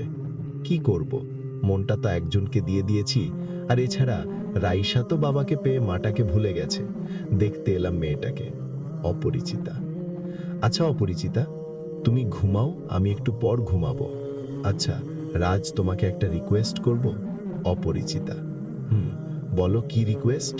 আমি, তুমি প্লিজ একটু ঘুমাও, প্লিজ। তুমি কি বুঝো না, তুমি কষ্ট পেলে আমিও কষ্ট পাই, প্লিজ ঘুমাও। রাজ, আর কত রাত জাগবে? যাও, তোমার মেয়েটা একা একা শুয়ে আছে। অপরিচিতা, আচ্ছা ঠিক আছে, আমি ঘুমাচ্ছি, তুমিও ঘুমাও। এই বলে বিছানায় শুয়ে পড়লাম। মনে মনে ভাবছি কথা কি এখনো বাইরে বসে আছে? হঠাৎ অনুভব করছি অপরিচিতা মাথায় হাত বুলিয়ে দিচ্ছে, চোখ দুটি শান্ত হয়ে যাচ্ছে। আচ্ছা রাজ, তোমায় একটা কথা বলি। বলো কি বলবে? তোমার পায়ের নিচে একটু জায়গা দিবে আমায়, যে অধিকারের মাধ্যমে একটা নারী সমাজে মাথা উঁচু করে বাঁচতে পারে। জানো, খুব ইচ্ছা হয় তোমার বুকে মাথাটা রাখতে, তোমাকে শক্ত করে জড়িয়ে ধরে বেঁচে থাকতে। তুমি কি পারবে আমার স্বপ্নগুলো পূর্ণ করতে? অপরিচিতা কথাগুলো বলে শেষ করতে না করতেই দেখে রাজ ঘুমিয়ে গেছে। তাই রাজকে ডাক না দিয়ে রাজের মাথায় হাত বুলিয়ে দিচ্ছে।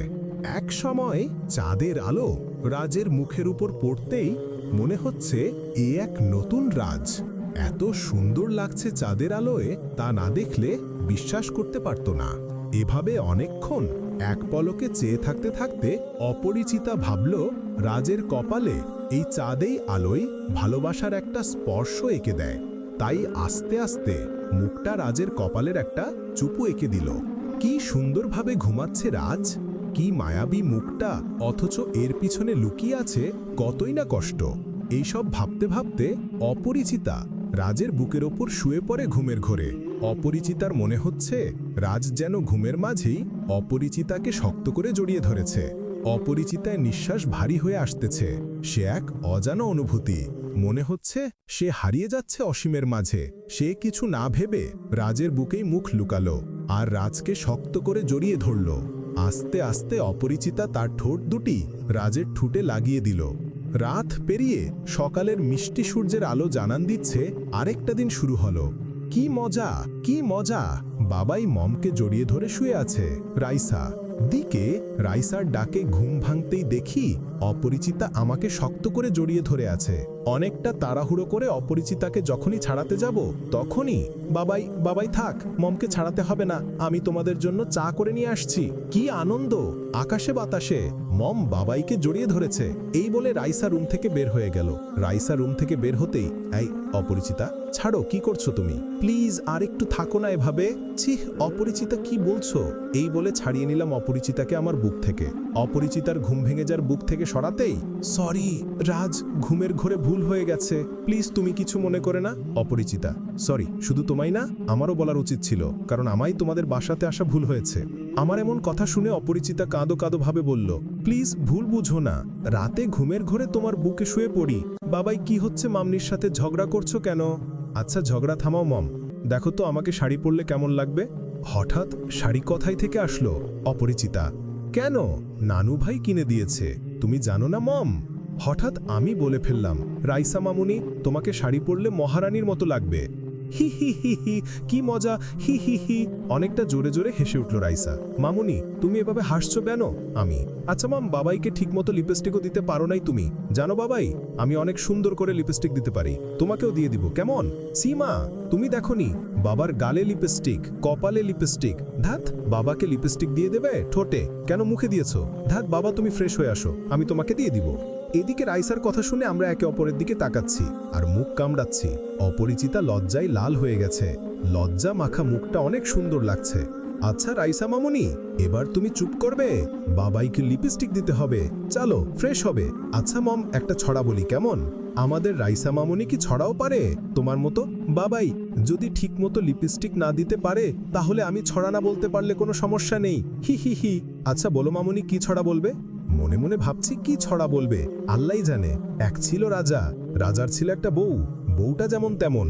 তাদের ছিল একটা রাজকন্যা, রাজকন্যাটা ছিল বড্ড অভিমানী। রাজার আর রানী মেলে করত লিপস্টিক নিয়ে খেলা। ছোট্ট রাজকন্যাটা দেখলেই বাজত 12টা। হি হি হি। বাবাই মম বলো তো ছড়া কেমন হয়েছে? এদিকে রাইসার ছড়া শুনে হাসবো না কাঁদবো ভেবে পাচ্ছি না।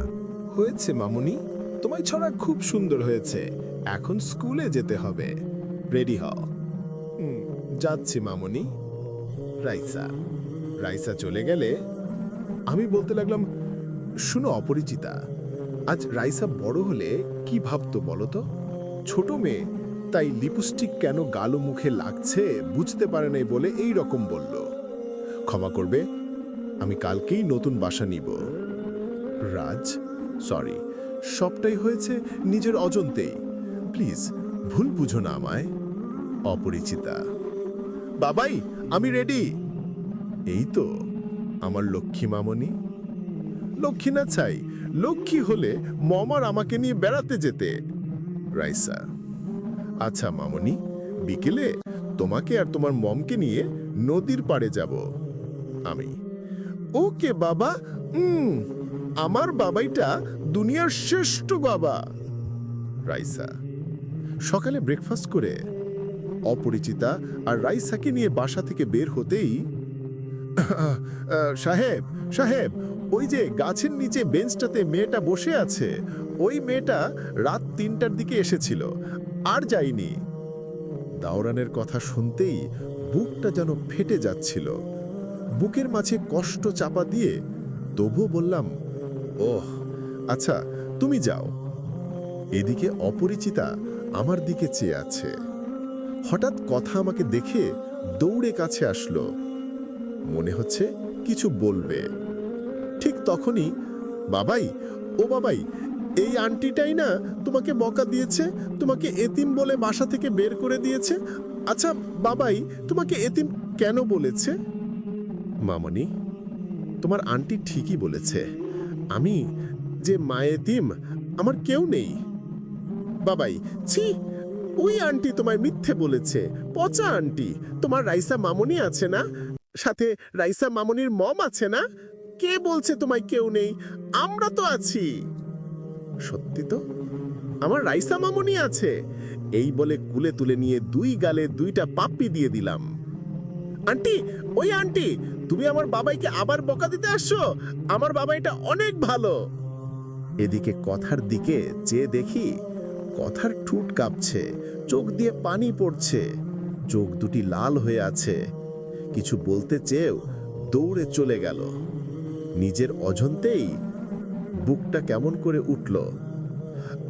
রাজ, চলে লেট হয়ে যাচ্ছে। অপরিচিতা। রাইসাকে স্কুলে নামিয়ে দিয়ে অফিসে গিয়ে বসতেই ডেস্কের উপর দেখতে পাই একটা নীল খাম। খানিকটা অবাক হয়ে খামটা খুলতেই দেখি একটা চিঠি। চিঠিটা বের করে পড়তে লাগলাম। প্রিয় রাজ, তোমাকে কি বলে সম্বোধন করব তা আমার জানা নেই। জানো, সেই কলেজের প্রথম দিন তোমাকে দেখেই ভালো লেগে যায়। সেই ভালো লাগা থেকেই ভালোবাসা। আচ্ছা রাজ, আমি জানি তোমার মনের আকাশে শুধু একজনের বিচরণ, সেই তোমার ছোটবেলার খেলার সাথী কথা। আর শুনেছি তোমার ডিভোর্স হয়েছে। অনেকটা আশা ছিল তোমাকে বুকে মাথা রেখে ঘুমাবো, কিন্তু কি করব, আমার জন্য একটা এতিম মেয়ের মুখ থেকে বাবা ডাকটা কেড়ে নিতে পারি না। বলো রাজ, কিভাবে পারি একটা মা হারানো, বাবা হারানোর মেয়ের শেষ স্বপ্ন যা তোমাকে নিয়ে গড়েছে সেই স্বপ্নে দুঃস্বপ্ন হতে? আমি জানি রাজ, কারণ আমিও একটা মেয়ে। অপরিচিতা ম্যাডাম তোমায় সত্যি অনেক ভালোবাসে। পারলে ছোট্ট মেয়েটার মুখটা সব সময় হাসি খুশি রেখো। রাজ, জানো, সবার ভালোবাসা পূর্ণতা পায় না, আমারটা না হয় না পেলে। ইতি, তোমার শুভাকাঙ্ক্ষী পাখি। পাখির চিঠিটা পড়েই অপরিচিতাকে বললাম, কোথায় পাখি?